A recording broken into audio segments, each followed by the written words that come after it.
a work is done by 66 workers. Not all of them have the same capacity to work. Every day, exactly 2 workers do the work with no pair of workers working together twice.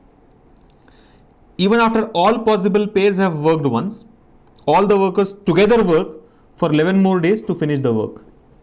Find the number of days in which all the workers together will finish the work. I think, before we get into the solution, looks like this is the only question from time and work that I've ever solved which has got the usage of the word work so many times. You see how many times the word work has been used? 1, including work in workers, 2, and then 3, and then 4. Looks like I'm wasting my time and your time by doing all this nonsense, but I'm curious. Let me just do this counting. And then 5, where else we have? Yeah, here again, and then here again, here again, and here again. Am I the only one who has noticed this? Wow. 1, 2, 3, 4, 5, 6, 7, 8, 9, 10, 11, 12, 13. 13 times. Interesting. This question is actually interesting because of this. Tell me how many of you had noticed this? I was like, man, what is this? This is like a puzzle in itself, right? How many times the word work has been used in this question? Should have been the actual question. And would be very happy to count it and mark the answer. Who all noticed that?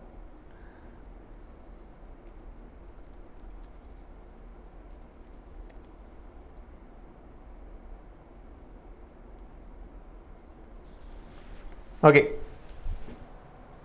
Not noticed? Not many of you have noticed? Yeah. So I think this question should go in the Guinness Book of World Records. Let me start solving it now. I know some of you are like, why are we doing all this? We can get to the solution straight. Yeah. Okay. Back to the work. Our work, not the work in this question work. All right. So let's look at this question. It says a work is done by 66 workers. Not all of them have the same capacity to work. Every day, exactly 2 workers do the work with no pair of workers working together twice. Even after all possible pairs have worked once, all the workers together work for 11 more days to finish the work. Find the number of days in which all the workers together will finish the work. So what exactly does it say? It says a work is done by 66 workers, but then not all of them have the same capacity to do the work. See, usually when we solve questions from time and distance or just time and work, we know that when we say there are like 10 people working on this work, or 11 men do the work, or 8 women do the work, we usually consider these men, women, or children to be of same capacity, right? The capacity of doing the work is considered to be same unless specified otherwise. Like in this case, if you observe now, he says a work is done by 66 workers, but not all of them have the same capacity. So there are people of different capacities, right? Not all of them have the same capacity. Different people work with different capacity. Then it says every day, exactly 2 workers do the work. Every day, exactly 2 workers do the work. Exactly 2 workers do the work every day. With no pair of workers working together twice. With no pair of workers working together twice. So there's no pair of workers which will work twice. Exactly 2 workers do the work. So every day they are making pairs and then they do the work. But no pair will repeat, right? No pair of workers will repeat in this process. And even after all possible pairs have worked once, all the workers together work for 11 more days to finish the work. They now together work for 11 more days to finish the work. Then find the number of days in which all the workers together will finish the work. Find the number of days in which all the workers together will finish the work. So you've understood there are 66 workers. Let's say the workers are like A, B, C, D and so on up to 66 workers. Of course, we have only 26 letters in the English alphabet, but yeah, then we'll have A dash, B dash, C dash and so on. So don't get into those confusion again, right? 66 workers. What are they doing? They are trying to do a work, but they have a funny way of working, right? First of all of them are not of the same capacity. They are of different capacity. Now what these guys are actually doing is they make a pair each day, right? Every day exactly 2 workers do the work. So like for example, on one day A and B will work. On the second day B and C works. On the third day maybe A and C works. On the fourth day B and D works.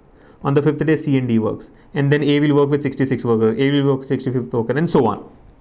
Right? So every day exactly 2 workers do the work. With clearly, he has mentioned that no pair of workers will work together twice. So if A and B have worked once, they're not going to work again. If B and C have worked again once, they're not going to work again. Now, after all the possible pairs have worked once, all the workers together work for 11 more days to finish the work. So even after all the possible pairs have worked, they have found that the work was not over. And then all of them got together. This time all the workers together. So after all the possible pairs have worked, then all the workers together work for 11 more days to finally finish the work. Then he says, if all these guys, instead of doing this drama, if they start working together from day one itself, find the number of days in which all the workers together will finish the work. So if they directly start working on this, all of them together, without forming this pairs and all that, then how will they, in how many days will they finish the work is the question. All right. Now, while it looks to be complex, it's a very simple question. I mean, I'm sure if you solve this once, from the next time onwards, you will take about 5 seconds to answer this question. See, all you need to understand is how many days is each person working in the first part. There are 2 parts, let's say. First part is when they are making pairs, right? Let us divide the work into 2 parts. First part, when the pairs are working, right? When the pairs are working, right? Second part is when all of them are working together for 11 days. All work for 11 days. Right? All work for 11 days. So I'm dividing the work into 2 parts. Now in the first part, the point is how many, basically it's about each pair working once. But the question that arises is each person has contributed how many days of work? Each person has contributed how many days of work? Try and understand. Let's look at A. If you look at A, in the first part, A would have worked with B on one day, C on one day, then D, E, F, G, H, I, J, so on up to 66th person. So A would have made 65 pairs, yes or no? A would have made 65 pairs. And understand, A making 65 pairs means what? A has worked for 65 days. A has done 65 days of work in different pairs.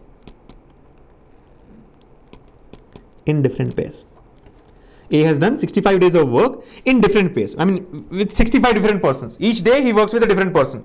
So he has worked for 65 days. Yes or no? He has worked for 65 days.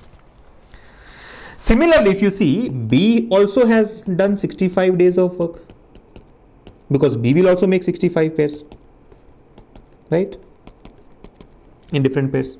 B has also done 65 days of work, and so has C, D, E, and everyone, all the 66 workers. Each worker, I would say, has worked for 65 days. I mean, their contribution is 65 days of work in the first part. All this is in the first part. We're not talking about the second part yet. Only in the first part. The point that I'm trying to make is each person here has worked for 65 days in the first part when they were working in pairs. Now, I'm sure a doubt would, come to your mind that it has very clearly mentioned that no pair of workers is working together twice. So if A has got 65 pairs, how can we say B has also got 65 pairs? So basically, when you say that no pair of workers is working twice, it means that if A and B has been counted once, then B and A cannot be counted. If you have counted A with B, then B should not be counted with A. It is like the typical handshake problem. You remember the handshake problem? We have discussed this in permutations and combinations. You got to understand this, right? I mean, this is a very, very important question. Handshake problem. What happens in a handshake problem is like there are X number of people who go to a party and each person shakes hands with the other only once, right? There are some number of people who have gone to a party. Each person shakes hand with the other person only once. So what is the total number of handshakes? How do we solve that? Like for example, let's say there are 20 persons. What is the total number of handshakes? How do we solve that question? The idea is that for a handshake, you need 2 persons. For a handshake, we need 2 persons. So the question is, in how many ways can you choose 2 persons out of 20 persons? The number of handshakes will be equal to the number of ways in which 2 persons can be chosen out of 20 persons. It is just a combination problem. In how many ways can I choose 2 persons? Because every time I choose 2 persons, it is equal to one handshake. So the number of times we can choose 2 persons is equal to the number of handshakes. That's the whole idea, right? So 20 C2 will be the answer. If there are 20 persons, 20 C2. If there are 4 persons, 4 C2. If there are 6 persons, 6 C2. Because it is about number of handshakes. Then what happens? If A has shook hands with B, then we cannot count B shaking hands with A again, right? A and B and A are same. That you know that, right? I mean, combination A and B and A both would be same. So this is similar to that, but not exactly that. Like here also, you may say that the number of pairs that get formed is 66 C2, right? I mean, going by that logic, you can say it is 66 C2, which is like 66 into 65 by 2, but not really, because he is not asking us to find out the number of pairs that were formed. Suppose the question is how many pairs were formed, we would have said 66 C2. But here it is not about that. Here it is about what we are trying to analyze here is each person has worked for how many days. Each person has worked for how many days. So the point is, if we take A and B as a pair here, understand, when A and B make a pair, both of them work for that day, which means A has worked for one day and B also has worked for one day. So what I'm saying is, if A has worked for 65 days, in which one of the days he worked with B, that same day should be counted for B as well, because that day B also worked, right? B also worked on that day. So don't get confused that if A is 65 days, if A is making 65 pairs, then how is B making 65 pairs? We are not talking about number of pairs. We are talking about the number of days of work, the number of days for which they work. You're getting it? It's not about number of pairs. It is like, you know, in the handshake problem, if I say the number of handshakes are 20 C2, but the number of hands involved will be different. Like for example, in 20 people, if there are 20 people in a party, A's hand will be involved 19 times, right? A will use his hand 19 times to shake hands with 19 different persons. B also will use his hand 19 times. Yes or no? B also will use his hand 19 times. Are you getting that? Because B has shook hands with C, D, E, F, G, H and so on, but also with A. So number of times B's hand was used is 19, number of times A's hand was used 19, number of times C's hand was used 19 and so on. Here again the same thing is applicable. Number of times A was involved in work is 65 times. Number of times B was involved in work is 65 times. Number of times C was involved in work is 65 times, because C worked with every other person possible. Number of times D was involved in work is also 65 times. So I am trying to say that in the first part of the work, each person has worked for 65 days. Each person has worked for 65 days.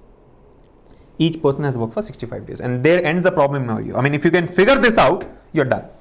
So now what happens? You see, if you look at it, I mean, let me do the final solution now, right? So basically the point is this: each person has worked for 65 days in the first part. Now total work. If you look at the total work, what happened? You see all these persons A, B, C and so on up to the 66th person. What happens? Each of these guys has worked for 65 days initially with different persons, plus they have worked for 11 days together. Remember, second part. In the second part, all of them worked together for 11 days. That means again each person worked for 11 days. That means total these guys have worked for how many days? 65 plus 11, 76 days to finish the work. Now the point is, this itself will be the answer. 76 days, option 2 itself will be your answer. Why is it so? Because the question now says find the number of days in which all the workers together will finish the work. Find the number of days in which all the workers together will finish the work. I know that in completing this total work, A was involved for 65 plus 11, 76 days. B was also involved for 65 plus 11, 76 days. C was involved for 65 plus 11, 76 days. D was also involved for 65 plus 11, 76 days. And the 66th person was also involved for 65 plus 11, 76 days. Which means in getting the total work done, each person contributed 76 days. So even if all of them work together, in this particular case, they have worked in a different fashion.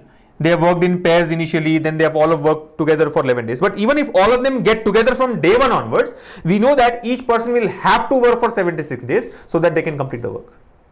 You getting it? It's all about the contribution. Each person's contribution is 76 days. So even if they work together, they'll have to work for 76 days so that they can complete it together. So whether they do this drama of making pairs and not repeating the pairs and then finally working for 11 days, or straight away from day one if all of them work together, they would need 76 days to complete this. So your answer here is option 2.